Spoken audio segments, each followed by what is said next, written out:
listening to the Horror Shots Podcast.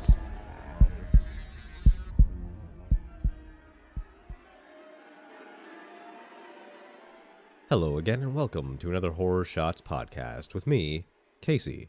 Of course, this episode is brought to you by the wonderful people over at morbidlybeautiful.com. If you're unfamiliar with Morbidly Beautiful, well, you should get on that.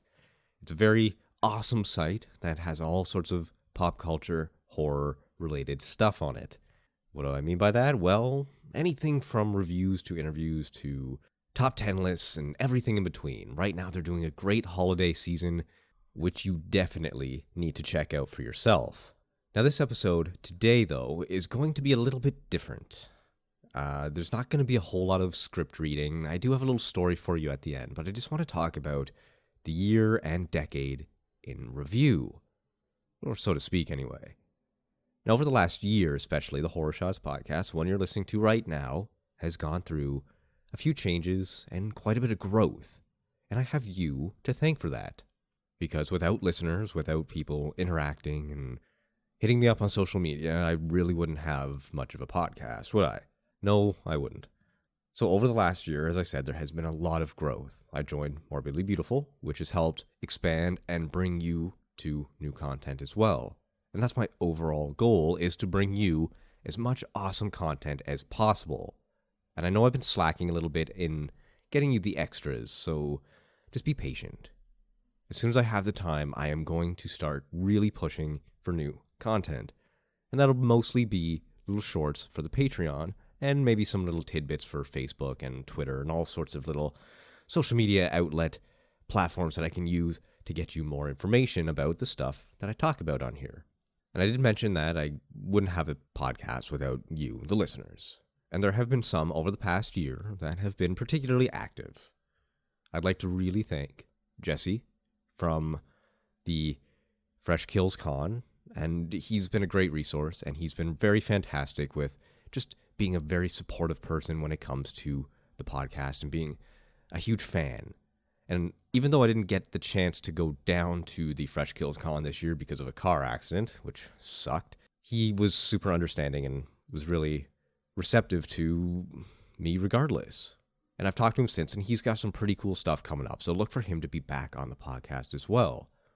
Another fan, I guess you could call her, had a big year herself. Her name is Hart, and she did win a poster from one of the contests, and I can't remember if that was this year or last year, but regardless, we've kept in touch over Facebook and on Instagram, and she's a wonderful young girl who just gave birth this past year as well. So as I said, it was a big year for her, so I want to congratulate her on her new family and for being an awesome listener and supporter of the show as well. And with the new year fast approaching, just a few days away at this point, we're going to enter a whole new decade in 2020. Now, I could go into all the cultural experiences and differences and celebrations that go on in the new year and how people start over and they see it as a time of renewal and they really want to get their lives to where they want to go in the next year. That's doubly so, I would like to believe anyway, for a new decade. We're entering a whole new time, a whole new future where literally anything is possible. And I hope that you have the best year and the best possible decade. It's an exciting time, really, just to be alive. And I know that is a very cliche thing to say, but it's true. We have all the technology in the world, and we have information literally at our fingertips. We can find out anything we want at any time. So if I had one piece of advice for you going forward in the next year, in the next decade, is to learn. Never stop learning. It's the most important thing you can do. There's no excuse not to. You can turn Facebook off and you can stop looking up cat memes or whatever it is you like to do on the internet and just research. Find out something that interests you and build on it. That's how this podcast started. I was always a fan of the supernatural and the unknown. And, based on my past with radio broadcasting and broadcasting in general, and then my horror side, I really thought this would be a great idea. And it turns out it wasn't super terrible, which is very strange for me, to be completely honest. And I know this podcast right now has just been a little bit candid. We're just having a chat between a couple of friends. And I really hope that you do enjoy it. And I do mean everything that I do say.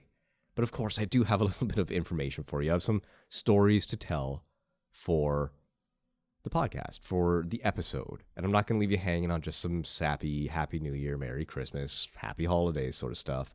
I do have a story that comes all the way from Iceland. And he is called the Yule Cat. Or, and here's the big or. Let me try to say this word, okay? It is the Jólakötturinn. At least I think I'm saying that right. It's about 15 letters long, and a lot of them are doubled up. So mixed with my little fondness for dyslexia, I guess you could call it, sometimes those words are a little bit tricky for me to wrap my brain around. I know I'm not perfect. Anyway, this cat is not your ordinary house cat. He is a giant cat that towers over the average house. And he spends his Christmas night peering into the windows of families and, more particularly, children. We all know the Krampus legend, as I covered, I think it was last year, maybe the year before, and how he would work as sort of Santa's little helper. Not the Simpsons dog, but he would go on and kidnap pretty much naughty kids. No coal for these guys. They would get hit with sticks and even taken back to, well, hell. That's not quite the case with the Yule Cat here. Yule Cat is a little more vicious? I'm not even sure vicious is the word. He's a little more nefarious. We'll call it that. We'll go with nefarious. What he does is, as I said, he peers into the windows of children to see if they got new clothes. So you can call him the fashion police, I guess, of Iceland. And if the child doesn't have new clothes, well, he eats their dinner. Yeah, that doesn't seem too bad, does it? No. But what's for dessert? Well, there we go. It's the child himself. Now, if the child didn't receive new clothes, then it pretty much was a sign that they were undeserving. It doesn't really have much to do with economic standards, although it can. If the child can't afford new clothes, then, well, it apparently means that they get eaten as well. I should say the child's parents, not the child himself. There are some ways around it, though. They can donate clothes to the less fortunate, which would also save their souls from being eaten by the Yule Cat. But ultimately, this cat is, well, a legend, you could say, and it's meant to promote generosity, especially to those who need it and to children who, this season is all about the kids. If you have any family with kids or you have kids yourself, then you understand what it's like to watch them open presents on Christmas morning. You may remember yourself as a kid being like, this is the best time of the year. And then you grow up and have your own kids or your own family, and you can see that wonderment, that joy just flow through them. And it makes it all worth it. It's kind of cyclical in that sense. You enjoy it when you're a kid, so you grow up and you have the kids enjoy it themselves. And then you enjoy it through them. A little, vicariousness there, but whatever. At this point, I'm just kind of rambling about how awesome Christmas is when you're a kid, or if you have a family. And it is. And there's also a story, or a poem, about the Yule Cat, from one Jóhannes úr Kötlum, and it goes as such. You all know the Yule Cat, and the cat was huge indeed. People didn't know where he came from, or where he went. He opened his glaring eyes, the two of them glowing bright. It took a really brave man to look straight into them. His whiskers sharp as bristles, his back arched up high, and the claws on his hairy paws were a terrible sight. He gave a wave of his strong tail, he jumped and he clawed and he hissed, sometimes up in the valley, sometimes down by the shore. He roamed at large, hungry and evil. In the freezing Yule snow, in every home, people shuddered at his name. If one heard a pitiful meow, something evil would happen soon. Everybody knew he hunted men, but didn't care for mice. He picked on the very poor, that no new garments got, for Yule, who toiled and lived in dire need. From them he took, in one fell swoop, their whole Yule dinner, always eating it himself, if he possibly could. Hence it was that the women at their spinning wheels sat, spinning a colorful thread, for a frock or a little sock. Because you mustn't let the cat get hold of the children. They had to get something new to wear from the grown-ups each year. And when the lights came on Yule Eve, and the cat peered in, the little children stood rosy and proud, all dressed up in their new clothes. Some had gotten an apron, and some had gotten shoes, or something that was needed.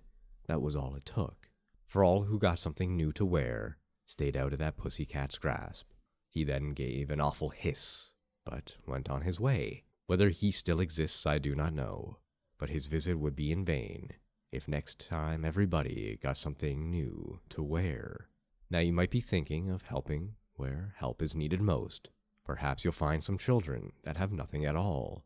Perhaps searching for those that live in a lightless world will give you a happy day and a merry, merry Yule.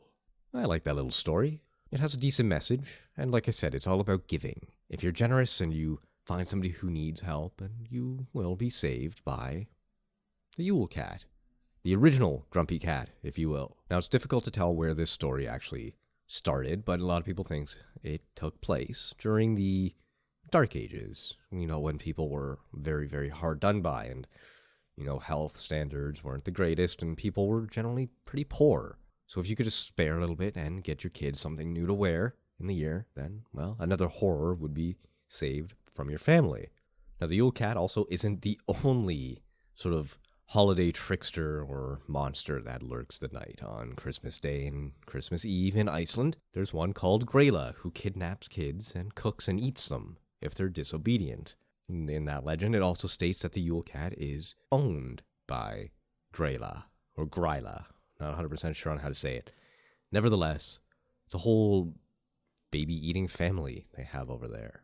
That does bring us to the end of this episode. I really do hope you enjoyed it, even though it was a little bit short and I went on a little bit of a rambly rant near the beginning. But I just, once again, want to thank you all for listening.